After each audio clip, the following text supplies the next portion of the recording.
So I wanted to relate it to the case study, and the geek in me, of course, reads this business model and questions everything and says, is this a viable business? So what I tried to do was take my technology guy hat off and just kind of say, all right, relate it to any kind of business that makes the following statements, right? So there was some guiding principles that I wanted to touch on. I think that Steve focused on very many of the same words that jumped out to each of us as we read the case study. So improving the front end operations, right? Scalability, costing being done with spreadsheets. There's the identification that things can be automated, but they admittedly say that they don't know and they're not experienced in the technology area. There's not enough hours in the day to process orders.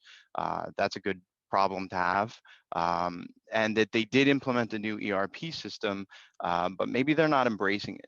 There was also another touch on scalability, but then expansion into different geographic regions, West Coast, EU, and Latin America. So with that, right, any business to be successful, you have to look at the technology.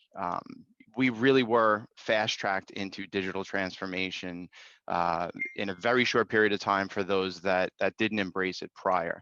We're in a world now that virtually everybody's in the cloud. So that's one of the first focuses that I had: scalable infrastructure, right? Call it cloud, call it infrastructure as a service, call it platform as a service.